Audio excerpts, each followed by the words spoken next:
Hello friends, मैं शशि मेहरा वापस आपके सामने उपस्थित हुआ हूँ। जैसे कि घटना घटी थी उसके बारे में हम पहले ही बात कर चुके हैं। उसमें 7 बच्चे मारे गए हमारे प्रशासन की फेलियर की वजह से। अब इसका हमें क्या हल निकाल सकते हैं? इसका हल ये है कि जो भी शिक्षा सचिव है, डायरेक्टर्स हैं या हमारे जो शिक्षा मंत्री जी हैं, और ऐसे में ऐसा सुनने आया कि जो पंचायती राज विभाग और शिक्षा विभाग के बीच में खींचतान चल रही थी कि ये विद्यालय का जीर्णोद्धार या इसमें रिनोवेशन कैसे करवाया जाए। तो उसमें ये दोनों की वजह से ये डिले होता रहा, बजट वहाँ तक पहुँचा नहीं, और उस वजह से ऐसा कुछ कहा जा रहा है कि ऐसा कुछ हुआ।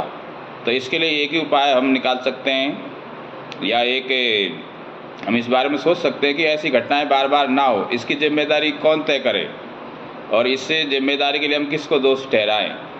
तो इसके लिए जो भी रिलेटेड जो भी हमारे वो रहे हैं, इसमें दोषी कर्मचारी हो, चाहे हमारे शिक्षा विभाग के जो भी डिपार्टमेंट के जो भी रिलेटेड वो रहे हैं, शिक्षा सचिव हों, उन सब की सैलरियों से उनकी जो तनख्वाह मिलती है, उन सब की तनख्वाहें काट कर 1 महीने की, 2 महीने की, और जो वो बच्चे हैं उनके परिजनों को एक कंपेंसेशन राशि या एक मुआवजा राशि उन बच्चों को पेरेंट्स को एक ठीक ढंग से दी जाए, ना कि ऐसे अधूरी 20 लाख, 10 लाख, 5 लाख, 1 लाख दे के हम उनको पूरा कर दें एज ए फॉर्मल।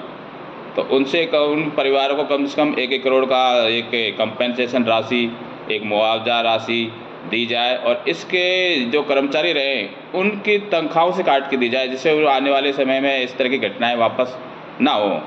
ऐसा हम कुछ एक एग्जाम्पल दे के ऐसा कुछ करने का प्रयास करें। हालांकि ये प्रैक्टिकली ऐसा लगता है कि ऐसे कैसे हो जाएगा, लोग विरोध करेंगे, हो सकता है कहें कि ये कौन ऐसा कुछ कह रहा है।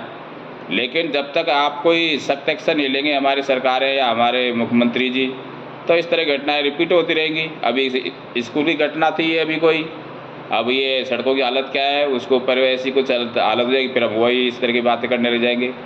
तो ऐसा कुछ किया जाए कि उनकी तनख्वाहें काट कर उनको कम से कम 1-1 करोड़ का मुआवजा उन परिजनों को दिया जाए। हालांकि उनका संतान उनको वापस नहीं मिलेगी, लेकिन एक लेसन मिलेगा ऐसे कर्मचारियों को जो इस तरह की व्यवस्थाओं को हमारे देश में होने देते हैं। इसी के साथ मित्रों, धन्यवाद।